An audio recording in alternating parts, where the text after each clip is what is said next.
Hello, bonjour à tous, j'espère que tu vas bien. Merci de me retrouver today dans cette nouvelle vidéo. Avant de commencer, je suis complètement désolée, mais aujourd'hui je suis incapable de tourner cette vidéo avec la ring light. Dans toutes mes vidéos, j'ai les yeux comme ça.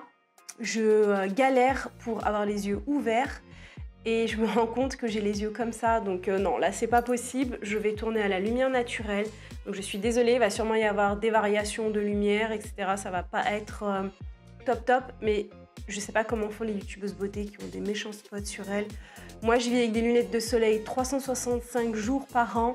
Il m'est impossible de filmer avec la ring light aujourd'hui. Si la lumière est bof, désolée, c'est parti. Aujourd'hui je vous reviens avec une vidéo parce que j'aimerais tellement ouvrir une série sur ma chaîne YouTube où je fais des résumés de séries, de films Netflix. Je suis une fan de films, je suis une fan de séries. Avant, j'étais une fan de télé quand il n'y avait pas Netflix et tout un point. J'aimerais tellement pouvoir faire ça sur ma chaîne, mais je sais pas. Je vais essayer avec cet épisode-là. Je vais voir si ça plaît, si c'est cool, si au montage ça se passe bien et tout et tout. Et puis pourquoi pas en refaire d'autres. Aujourd'hui, je vous reviens avec le film Aftermath. Aftermath.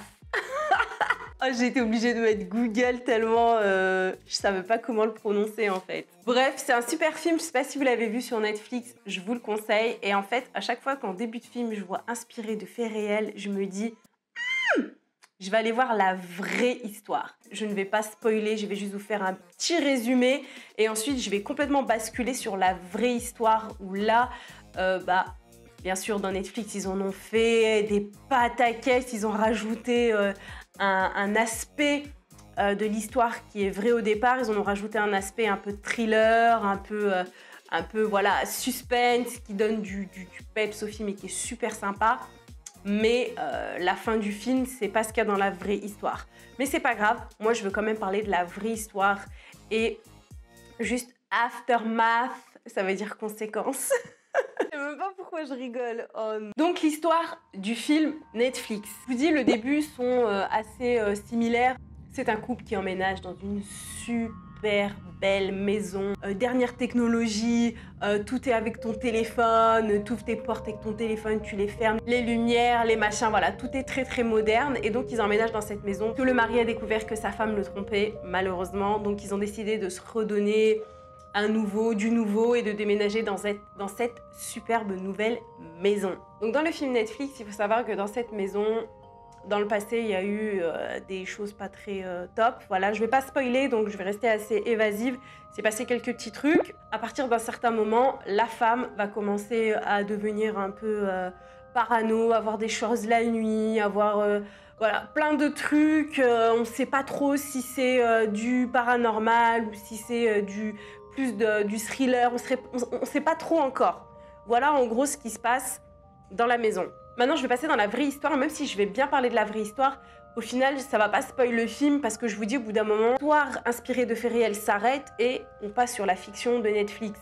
Donc, en fin de compte, je vais m'arrêter un peu, si vous voulez, au moment où le film voilà, prendra la relève. Dans la vraie histoire, il y a Janice et Jerry, donc c'est un couple qui est marié, d'accord? Donc ils ont déjà un premier enfant, tout va très bien. Ils ont le deuxième et c'est là où ils décident d'emménager dans une maison plus grande. Et donc après avoir fait des recherches, ils tombent sur la maison de Carmel Valley, une sublime maison qui correspond exactement à leurs attentes. Ils se disent que là, ils pourront élever leurs 2 enfants dans l'amour, dans la joie, dans tout ce que vous voulez. Et donc cette maison, elle n'est pas en vente, si vous voulez, comme nous, en mode tu vas dans une agence immobilière, tac, tu présentes un cachet, etc. Non, la maison est aux ventes aux enchères et ils doivent se battre contre 7 autres familles pour pouvoir avoir la maison. En même temps, c'est une maison de ouf, comme je vous ai dit, vraiment dernière technologie, piscine de malade, vraiment la maison dont on rêverait un peu tous, n'est-ce pas? Et après s'être battus comme des dingues, ils l'ont remportée au prix de 779 000 $. Sachez qu'aujourd'hui, elle vaut plus d'1 million. Presque 1,5 million. Et donc, Janice et son mari emménagent, tout se passe super bien, emménagement au top. Mais un mois après, c'est là où tout part en vrille. C'est là où ça commence l'escalade, la mierda. Donc là, ils reçoivent une lettre chez eux où on leur propose de racheter leur maison. 100 000 $ en plus du prix qu'ils ont mis dans la maison. Ils n'ont pas du tout envie de partir. Ils sont bien installés dans leur belle maison. La meuf va bientôt accoucher. Qui va déménager en fait? Non. Et là, ils se disent non, non, on déménage pas. Et là, ça part en vrille. Ils ont quasiment tout le temps des gens qui viennent chez eux pour leur dire qu'ils veulent racheter la maison. Bref, on les fatigue, fatigués jusque-là pour acheter leur baraque. Et en fait, ils en ont ras-le-bol. Hein, c'est pas possible, on vient pas tous les jours frapper chez toi pour dire qu'on veut racheter ta maison. Le mari fait des petites recherches et il se rend compte qu'en fait, leur maison a été mise sur un site de vente. C'est pour ça qu'ils avaient tout le temps des gens qui venaient et ils comprenaient pas. Imagine, toi, tu cherches une maison. Tu vas sur un site où il y a des baraques à vendre, tu vas voir la baraque parce que tu crois qu'elle est à vendre. Et là, les proprios t'agressent, limite te disent « y a quoi, tu veux quoi ?» Dans les deux, tu vois, dans les deux perspectives, c'est ouf quand même. Et bien sûr, l'annonce a été enregistrée sous un faux nom. C'est pas le couple qui veut vendre la maison. On est bien d'accord. Et là, en fait, quand j'ai vu ça dans le film Netflix, je me suis dit, je savais que j'allais faire les recherches, je me suis dit, j'aimerais vraiment savoir si cette anecdote-là est vraie ou pas. Écoutez, après ça, ils ont commencé à recevoir des factures de plus de 1 000 $ pour des revues porno. Mets-toi à la place de la femme, d'accord? T'as un gosse, tu viens d'emménager, t'es enceinte, t'es en mode ébullition et tu reçois des factures de 1 000 $ où ton mari achète des revues porno. Mais c'est horrible, mais tu dois péter un boulard, tu dois péter un câble. Et ils ont aussi découvert qu'il y avait une annonce qui a été faite en disant qu'il y avait une big party dans leur maison. Non mais c'est un truc de ouf quand même. Enfin, s'acharner à ce point-là, faut vraiment rien avoir à foutre de sa life. Donc vous avez bien compris qu'il y a quelqu'un derrière qui met des annonces, qui achète des revues porno, tout ça, et donc les factures arrivent chez le couple. Mais qui fait ça?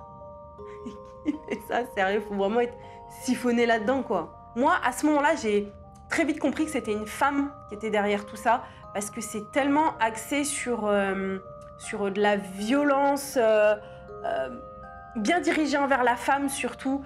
Donc bref, et donc c'est à ce moment-là quand même que le couple comprend qu'il y a un truc qui va pas et qu'ils sont victimes de quelqu'un qui leur en veut du mal, mais ils connaissent pas encore la raison. Ils vont le découvrir après.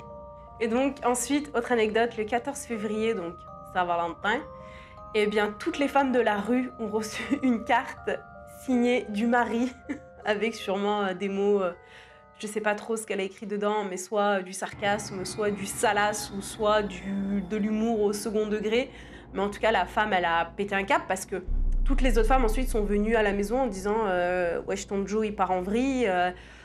Je me dis, la pauvre, putain, c'est terrible. Franchement, c'est terrible. C'est là aussi que l'épouse a commencé à dire aux voisins qu'ils étaient victimes de harcèlement pour que tout le monde comprenne que s'il y a d'autres choses qui sont visées vers eux, je pense qu'ils comprennent que voilà, ils sont victimes d'harcèlement et que c'est pas eux au final.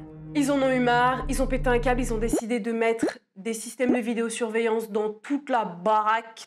Ils sont même allés voir les keufs, ils ont tout fait, mais impossible de découvrir le coupable. C'est quand même dingue parce que la femme, elle disait qu'elle avait l'impression qu'elle était épiée, comme si la personne savait ce qu'elle faisait et à quel moment. Donc ils se sont dit qu'en mettant des vidéos de caméra surveillance, forcément ils allaient trouver. Même là, rien. Avec les keufs, rien. Bien sûr, le mari, il pète un boulon. La meuf, elle pète un boulon. Plus personne dort. Tout le monde devient cinglé. Donc, le gars, il s'est dit, là, faut que je trouve un truc. Il se pose et il commence à réfléchir à un truc. Il se souvient.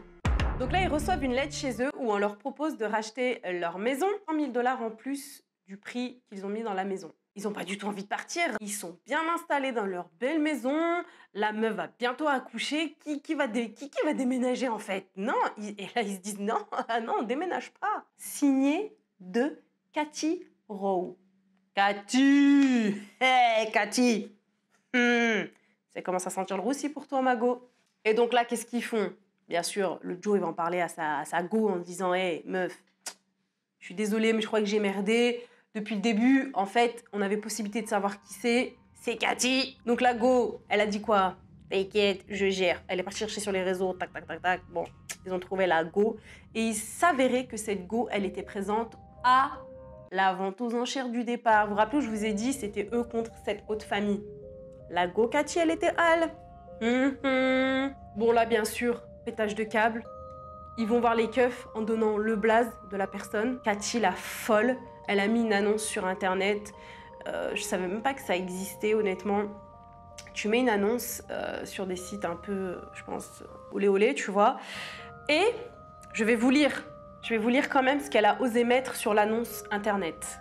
Carmel Valley Freak Show, venez me voir en pleine journée quand mon mari est au travail. Je vous laisse imaginer quel genre de taré va répondre à cette annonce en fait. Contrairement au film, là dans la vraie vie, le barjo il vient mais il tombe sur le mari. Alors que dans le film Netflix, il tombe pas sur le mari. Là le couple, ils ont dit finito pipo, là on va faire appel à une société qui gère un peu la cybercriminalité entre guillemets.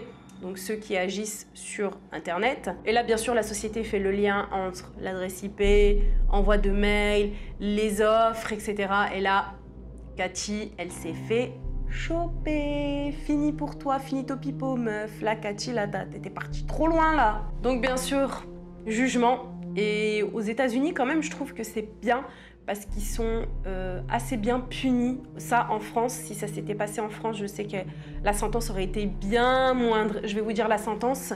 Cathy Rowe fut enfin arrêtée et plaida coupable à l'accusation de harcèlement et écopa d'1 an d'assignation à domicile avec surveillance par bracelet électronique, 5 ans de probation et une interdiction d'approcher le couple pour une durée de 10 ans. Donc la tantine Cathy, là, pourquoi est-ce qu'elle a pété un boulard? Parce que concrètement, une mère de famille qui vit à Carmel Valley, enfin, voyez le genre, pourquoi elle ferait ça? Mais en fait, voilà, faut quand même dire qu'elle a eu du malheur dans sa vie, son mari est tombé malade, elle a une fille handicapée dont elle doit s'occuper, et en fait, elle était au bout du rouleau. Elle était au bout du rouleau, ça n'excuse pas. Je pense qu'il n'y a rien qui n'excuse le harcèlement. J'ai horreur de ça, le harcèlement, ça me dégoûte, ça me répugne, que ce soit le harcèlement physique ou moral, je supporte pas ça. Il n'y a pas de motif qui puisse pousser quelqu'un à faire ça, je suis complètement d'accord, mais c'est ce qui est écrit dans l'article, donc je vous le dis, mais c'est parce qu'elle était au bout du rouleau et elle avait tellement envie d'un nouveau départ dans cette maison. Pour elle, c'était la maison de la dernière chance,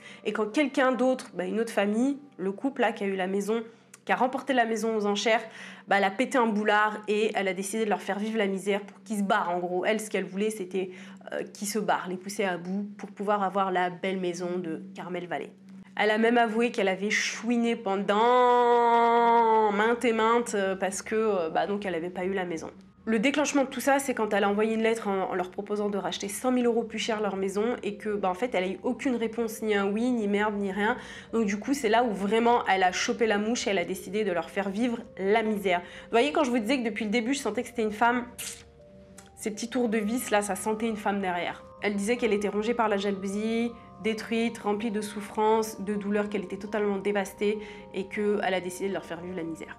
Je pense aussi qu'elle s'est beaucoup vengée sur cette famille parce qu'elle dit que depuis que son mari est tombé malade et qu'elle gère sa fille handicapée toute seule, en fait, ni ses voisins ni personne n'a décidé de venir l'aider. Donc, je pense qu'elle a reporté toute sa rage, tout ce ressenti sur cette famille, en fait. Par la suite, elle a décidé de présenter ses excuses. Elle dit qu'elle ne voulait pas en arriver là, qu'elle ne voulait pas que Janice se fasse agresser quand elle a mis la fameuse annonce Carmel Freak Show. Venez chez moi, il n'y a pas mon mari. Bon, c'était dans une idée d'agression. Donc elle dit qu'elle ne voulait pas en venir jusque-là. Comment ça se termine? Eh bien écoutez, c'est jamais fini. Cathy, c'est une malade. Franchement, c'est une ouf.